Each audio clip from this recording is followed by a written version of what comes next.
तो दोस्तों आज के लेक्चर में हम लोग देखेंगे डेटा को क्लीन कैसे किया जाता है, डेटा को एनालिसिस के लिए प्रिपेयर कैसे किया जाता है और मिसिंग वैल्यू को हैंडल कैसे किया जाता है और डुप्लीकेट को रिमूव कैसे करते हैं। उसके बाद सिंपल मूविंग एवरेज कैसे कैलकुलेट करते हैं और उसके बाद इन सब पे हम लोग एक प्रोजेक्ट करेंगे। तो आज का लेक्चर काफी इंटरेस्टिंग होने वाला है दोस्तों। तो चलिए शुरू करते हैं। Data cleaning and preparing data for analysis. So data cleaning is essential for analysis, especially when working with financial data that may contain missing value or anomaly. तो सबसे पहले हमारा जो पास जो रॉ डेटा आता है उसको हमें प्रोसेस करना पड़ता है, उसको हमें क्लीन करना पड़ता है ताकि हमारे डेटा में कोई एरर न रहे। अगर हमारे डेटा में अगर एरर रहेगी तो फर्दर जब उसका हम लोग ट्रेनिंग करेंगे, एनालिसिस करेंगे तो हमें सही रिजल्ट नहीं मिलेगा। इसलिए सबसे पहले हमें डेटा को क्लीन करना पड़ता है ताकि उसे हम लोग एनालिसिस के लिए यूज कर सकें। तो ये फाइनेंशियल डेटा में हम लोग पहले चेक करते हैं कि क्या मेरे डेटा में कोई मिसिंग वैल्यू तो नहीं है।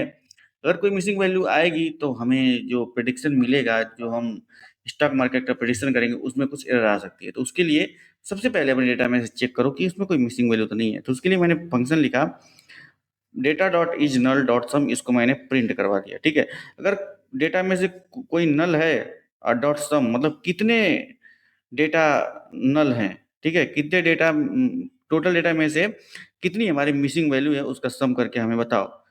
इस लाइन को मैंने लिख करके ये पूछा अपने डेटा से। तो देखते हैं हमें क्या रिजल्ट मिलता है। तो हमारे जो आउटपुट आया उसमें आया कि आपके डेटा में कोई भी नल वैल्यू या मिसिंग वैल्यू नहीं है। ठीक है, तो हमारे डेटा में कौन कौन से कॉलम है। तो हमारे डेटा में एडजेसेंट क्लोज है, हाई है, लो है, ओपन है एंड वॉल्यूम है। ये हमारे कुछ 5 कॉलम है।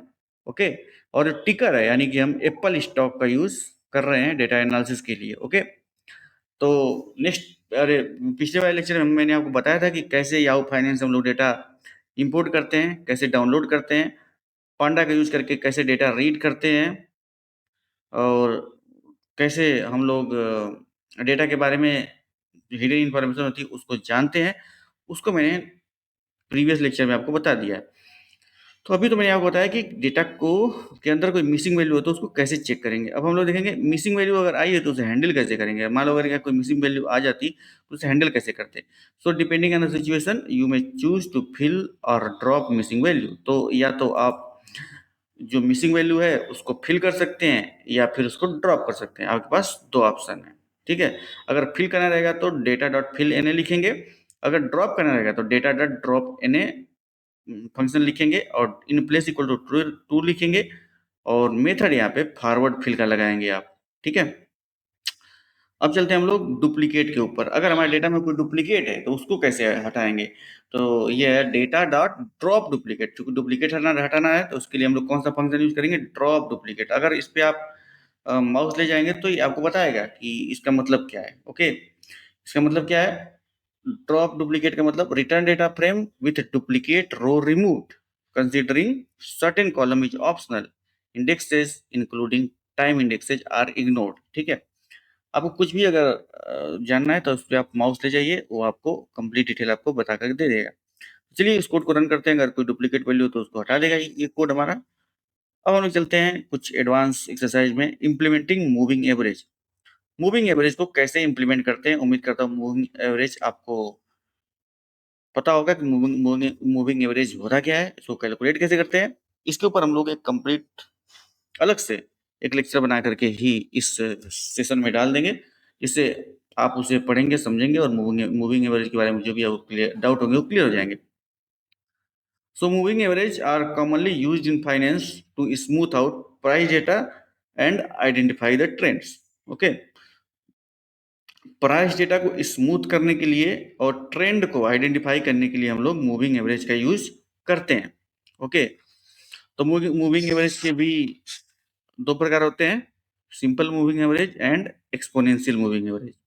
सो यहाँ पे हम लोग क्या करेंगे, calculating a 20 days simple moving average. तो 20 डे का हम लोग सिंपल मूविंग एवरेज पहले कैलकुलेट करते हैं। तो कैसे कैलकुलेट करेंगे, adding a 20 day simple moving average for close price. जो हमारा क्लोज प्राइस है, यानी कि एप्पल स्टॉक का क्लोजिंग किस प्राइस पे हो रहा है, उससे रिलेटेड जो कॉलम है ना, उससे रिलेटेड को जो कॉलम है उसी का हम लोग मूविंग एवरेज बनाएंगे। ठीक है, प्राइस कितने पर क्लोज हो रहा है उसका हम लोग मूविंग एवरेज बनाएंगे। तो इसके लिए मैंने कोड कुछ इस तरीके से लिखा, जो आपका डेटा है उसमें हमें 20 डे सिंपल मूविंग एवरेज का कैलकुलेट करना है।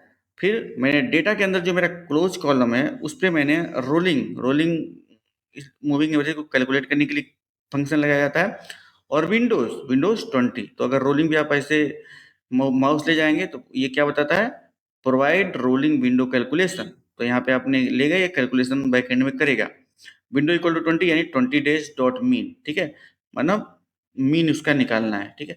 20 डेज का जो क्लोजिंग डेटा है एप्पल स्टॉक का, उसका हमें सिंपल मूविंग एवरेज निकालेगा ये फंक्शन, ठीक है। अब हमें क्या करना है, plotting closing price with 20 day ऐसे में, अब जो हमारा रिजल्ट है उसको हमें प्लॉट करवाना है। तो डेटा क्लोज 20 डे ऐसे में, ये दो उसके पैरामीटर हैं। डॉट प्लॉट, जो हम प्लॉट करेंगे उसका टाइटल क्या होगा, closing price with 20 day SM में, और हमारा फिगर साइज है 12/6 का है। और पीएलटी डॉट शो का यूज करके हम लोग अपने डेटा का विजुअलाइजेशन करवाएंगे। तो इस कोड को मैं रन करता हूँ, देखते हैं हमारा क्या आउटपुट आता है। तो जब मैं इस कोड को रन करवाया तो यहाँ पे मेरा आउटपुट कुछ ऐसा आया, क्लोजिंग प्राइस ऑफ 20 डे, ये हमारे प्लॉट का टाइटल है। और प्राइस टिकर का डिटेल कुछ इस तरीके से दिया हुआ है। अगर ये ब्लू है तो यानी कि एप्पल के क्लोजिंग प्राइस का ये डिटेल्स है, और अगर ग्रीन है तो 20 डे एसएमए का यह रिप्रेजेंटेशन है, ठीक है। तो जो हमारा सिंपल मूविंग एवरेज है, देखिए किस तरीके से स्मूथली यह फ्लो कर रहा है, ठीक है। वहीं पे अगर हम लोग क्लोज का अगर रिप्रेजेंटेशन देखेंगे तो इसमें हमें काफी जिगजैग पैटर्न देखने को मिल रहा है, जो कि किसी भी नतीजे पहुंचना या कोई भी प्रेडिक्शन करना, अनुमान लगाना काफी मुश्किल हो जाएगा इस स्ट्रक्चर को देख करके। इसीलिए मूविंग एवरेज बिल्कुल स्मूथ कर्व बना करके देता है, और इसका यूज हम लोग फाइनेंशियल एनालिसिस में करते हैं, ठीक है। तो ये रहा मूविंग एवरेज के बारे में कि कैसे उसको हम लोग कैलकुलेट करेंगे, ओके। अब चलते हैं final hands on project analysing the stock portfolio. हम स्टॉक पोर्टफोलियो को एनालाइज करने के लिए अब एक प्रोजेक्ट के माध्यम से समझ लेते हैं, ताकि आपने अभी तक जो पढ़ा है वो आपको समझ में आ जाएगा। हमारा ऑब्जेक्टिव क्या है, choose 2 or 3 stocks and we have to import historical data and analyse the following things. पहले क्या एनालाइज करना है, plot the closing price of each stock over time. दूसरा क्या करना है, calculate and plot the daily return for each stock. तीसरा क्या करना है, add a 20 day simple moving average and 50 day simple moving average for each stock. तो देखिए यहाँ से आपको बहुत सारी इंफॉर्मेशन मिलेगी कि कैसे हम लोग सिंपल मूविंग एवरेज कैलकुलेट करते हैं, कैसे मल्टीपल स्टॉक्स का क्लोजिंग प्राइस कैसे कैलकुलेट करते हैं, डेली रिटर्न कैसे कैलकुलेट करते हैं, वो सभी इंफॉर्मेशन आपको मिलेगी। तो चूंकि यहाँ पे दिया है कि चूज 2 or 3 स्टॉक, तो हमें 3 स्टॉक चूज करना है। तो डिफाइन द स्टॉक टिकर्स, तो हमारे टिकर्स कौन कौन से हैं, Apple, Microsoft and Google. In 3 stocks को हमें चूज करना है। अब हम लोग क्या करेंगे, download data for each stock, okay. तो portfolio data is equal to YF dot download tickers start time is equal to 1/1/2020 and in time 1/1/2023। तो सबसे पहले हम लोग इन तीनों स्टॉक्स के डेटा को डाउनलोड करेंगे दिए गए डेट रेंज के अंदर ही। तो हमारा जो डेटा है 1/1/2020 से लेकर 1/1/2023 तक है, इसको हमें डाउनलोड करना है इन तीनों स्टॉक्स के डेटा को, ठीक है। यानी कि 3 साल के डेटा को हमें इन 3 साल का डेटा इन तीनों स्टॉक्स का हमें डाउनलोड करना है। अब हम क्या करेंगे, plot closing price of each stock. तो हर एक स्टॉक का क्लोजिंग प्राइस क्या है, उसको उसको प्लॉट करने के लिए हमारा कोड है पोर्टफोलियो डेटा, ठीक है। पोर्टफोलियो डेटा डॉट प्लॉट, चूंकि ये पोर्टफोलियो डेटा ही को मैंने डाउनलोड किया है तो ये हमारे पास डेटा है पोर्टफोलियो डेटा, ठीक है। Portfolio data dot plot, title आप लिखेंगे portfolio stock price over time, okay. And figure size equal to 212/6 and plot dot show, okay. अब यहाँ पे देखिए calculate daily returns for each stock. कैसे करेंगे? Portfolio return equal to portfolio data dot percentile change. ऐसा करेंगे तो हम लोग calculate daily returns for each stock कर सकते हैं।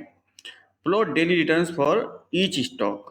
अब हमें हर एक स्टॉक का डेली रिटर्न चेक करना है, ओके, प्लॉट करना है। तो पोर्टफोलियो रिटर्न्स डॉट प्लॉट, इसका आप टाइटल लिखेंगे daily returns of the portfolio stocks and figure size and PL data show adding a 20 day and 50 day simple moving average for each stock. तो अभी हमने 20 day का सिंपल मूविंग एवरेज कैलकुलेट किया था पिछले वाले कोड में, लेकिन यहाँ पे 20 एंड 50 दोनों का कैलकुलेट करना है, सभी स्टॉक्स के लिए करना है। तो कैसे करेंगे? एक ही साथ, फॉर टिकर इन टिकर्स। ओके, फॉर टिकर इन टिकर्स। तो टिकर्स में क्या क्या है? टिकर्स में हमारे पास क्या क्या है? Microsoft, Apple and Google and, तो और टिकर्स जैसे गूगल हो गया या फिर आपका माइक्रोसॉफ्ट या फिर एप्पल, ये तीनों एक एक करके टिकर हो गए। ओके, तो portfolio data equal to F ticker, इस तरीके से function of ticker 20 days SM में portfolio data tickers dot rolling window 20 dot mean, इसका यूज करके मैंने 20 डे का सिंपल मूविंग एवरेज निकाल लिया। पोर्टफोलियो डेटा फिर 50 डे का मैंने निकालना, पोर्टफोलियो डेटा टिकर डॉट रोलिंग विंडोज 50 करके मीन, इसलिए ये हमारा 50 डे का मूविंग एवरेज निकल गया। अब हम क्या करना है? Plot the stock price with SMS for one stock as an example. तो एक स्टॉक का हमें वो प्लॉट करवाना है सिंपल मूविंग एवरेज।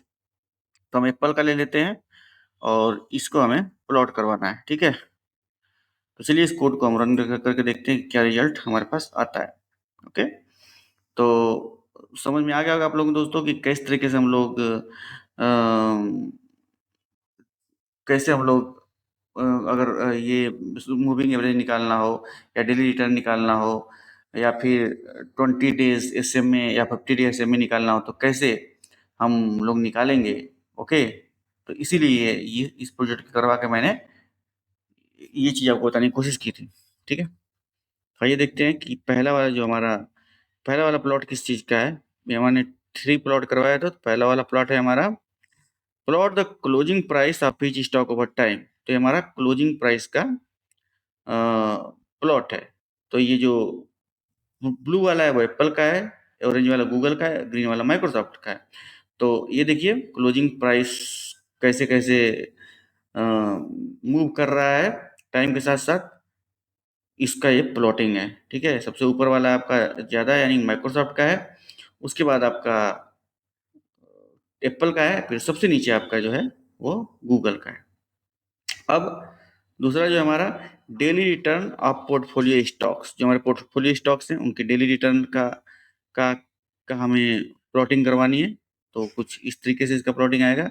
काफ़ी ये मेसअप टाइप का दिख रहा है, लेकिन आपको टेंशन लेने की कोई बात नहीं है। ये सिर्फ अभी हम लोग बता रहे हैं कि कैसे प्रोग्राम बनाएंगे।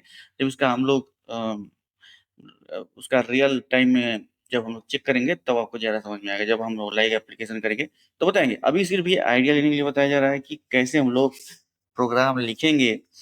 जैसे कि डेली रिटर्न निकालने के लिए या सिंपल मूविंग एवरेज निकालने के लिए आपको उससे सिर्फ आइडेंटिफाई करवाया जा रहा है। अब हमने कहा था कि 20 डेज एंड 50 डेज एसएमए का एप्पल का हमें डेटा प्लॉट करवाना था। तो ये ब्लू वाला जो है वो एप्पल का आपका प्राइस दिखा रहा है, ठीक है। और एप्पल का जो सिंपल क्लोजिंग प्राइस है उसको दिखा रहा है। और फिर ये ऑरेंज वाला एप्पल का 20 डेज एसएमए को दिखा रहा है। और ग्रीन वाला जो है वो एप्पल के 50 डेज एसएमए को दिखा रहा है।